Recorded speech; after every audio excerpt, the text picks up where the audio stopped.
Kalau inai di rambut, kita dah bahaskan hal ni dalam video yang lepas dalam bab hukum mewarnakan rambut. Abu Bakar radhiyallahu anhu menginai rambut. Umar bin Al-Khattab radhiyallahu anhu juga menginai rambut dan janggutnya. Tapi berbeza dengan apa yang kita lihat hari ni, di mana terdapat lelaki yang mengenakan inai di jarinya. Adakah ia dibolehkan? فذكر إن نفعت الذكرى.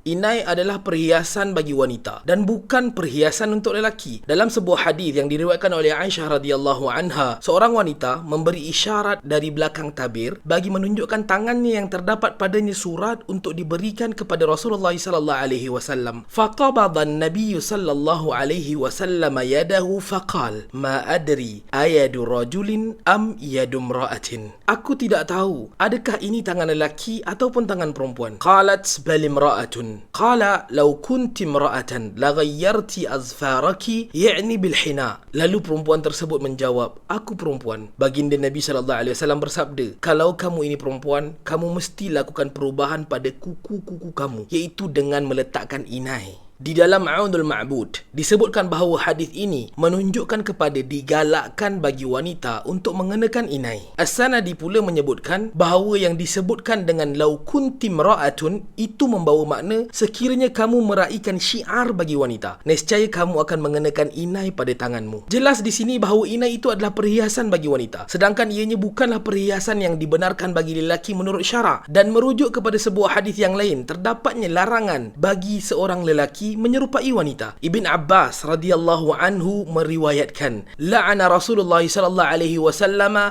al-mutasyabbihina minar rijali bin nisa wal mutasyabbihati minan nisa'i bir rijal. Rasulullah sallallahu alaihi wasallam telah melaknat golongan lelaki yang menyerupai wanita dan golongan wanita yang menyerupai lelaki. Al-Imam Ibn Battal rahimallahu taala menyebutkan bahawa At-Tabari rahimahullahu taala mengatakan bahawa pada hadis ini terdapat fiqh hukum, iaitu tidak dibolehkan bagi lelaki untuk menyerupai wanita pada sudut pakaian atau perhiasan yang dikhususkan buat wanita. Pernah tak dengar golongan mukhannath? Mukhannath adalah golongan lelaki yang meniru wanita dari sudut akhlak, percakapan dan juga pergerakan yang mana pada asal penciptaannya bukanlah begitu. Dalam sebuah hadis, Rasulullah sallallahu alaihi wasallam pernah menghukum buang daerah ke atas seorang lelaki mukhannath yang mengenakan inai pada kedua tangan dan kakinya. Daripada Abu Hurairah radhiyallahu an, sesungguhnya Nabi sallallahu alaihi wasallam telah didatangkan kepada baginda seorang mukhannath yang telah menginai kedua tangan dan kakinya. Faqala an-nabiy sallallahu alaihi wasallam, "Ma balu hadha?" Faqila, "Ya Rasulullah, yatashabbahu bin nisa." Maka berkata baginda Nabi sallallahu alaihi wasallam, "Apa hal dengan lelaki ini?" Maka dikatakan kepada baginda, "Ya Rasulullah, lelaki ini menyerupai wanita." Lalu Rasulullah sallallahu alaihi wasallam mengarahkan agar lelaki tersebut dibuang daerah ke An-Naqi'. Maka mereka, para sahabat radhiyallahu anhum ajma'in berkata, "Ya Rasulullah, mengapa tidak kita membunuhnya?" Maka kata Nabi sallallahu alaihi wasallam, "Sesungguhnya aku dilarang untuk membunuh orang yang salat." Hadis ini riwayat Abu Daud. Syekh Syu'aib Al-Arnaud mengatakan sanadnya adalah dhaif, yakni lemah. Al-Imam An-Nawawi rahimahullah ta'ala menyebutkan di dalam Al-Majmu', "Amma khidabul yadaini wal rijlaini bil hina fa mustahabbun lil mutazawwijati minan nisa lil ahadithil mashhurah fihi wa huwa haramun 'ala ar-rijali illa li hajati tadawi." Adapun mewarnakan kedua tangan dan kaki dengan inai, maka digalakkan bagi yang berkahwin dari kalangan perempuan berdasarkan kepada hadis-hadis masyhur padanya, tetapi ianya adalah haram ke atas lelaki-lelaki, yakni untuk memakai inai, melainkan untuk tujuan perubatan. Begitu juga Imam Asy-Syarwani rahimallahu taala dalam hasyiahnya yang mensyarahkan kitab Tuhfatul Muhtaj turut menyatakan perkara yang sama, iaitu digalakkan bagi wanita yang telah berkahwin untuk berinai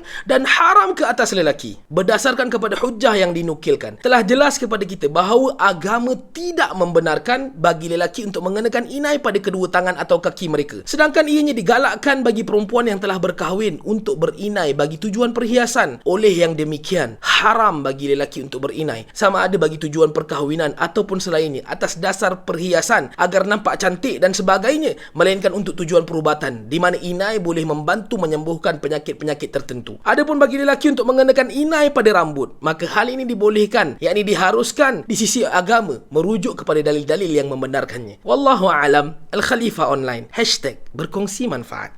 La ilaha illallah Muhammadun Rasulullah alaihi salatullah. الله وآله والأحبة